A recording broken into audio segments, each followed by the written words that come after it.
আসসালামু আলাইকুম। আমি ঢাকা থেকে বলছি। কাছে বা দূরে যে যেখান থেকে আমার ভিডিও দেখছেন, আশা করি সবাই ভালো আছে।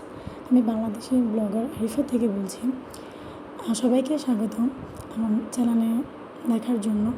এই দেখেন, আমি আমাদের মাছ, অনেক রকমের মাছের কালার দেখাচ্ছি। দেখেন আমাদের নানা রকমের মাছগুলো কি দুষ্টামি করছে। আমি এটাকে খোঁজাখুঁজি করছিলাম যে দেখি কী করে। বাইরে প্রচুর রোদ, আজ অনেক রোদ উঠেছে। দিন শেষে আমি আমার রাগিনীকে নিয়ে অনেক ব্যস্ত ছিলাম।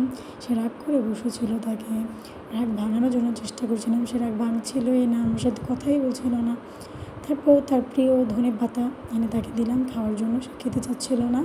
পরে বলছে যে যা, যেহেতু খাচ্ছই না, তাহলে তুমি নিজেই খাও।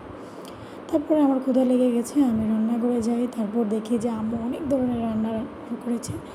আলহামদুলিল্লাহ অনেক মজা হয়েছে রান্নাগুলো। আমি তখনই খেয়ে নিয়েছিলাম। তার ভিডিও করে দেখালাম যে আম্মু কী রান্না করেছে। প্লিজ আমার চ্যানেলে যদি আপনি পুরনো হয়ে থাকেন, অবশ্যই লাইক কমেন্ট করবেন। আর যদি চ্যানেলে নতুন হয়ে থাকেন, অবশ্যই সাবস্ক্রাইব করবেন।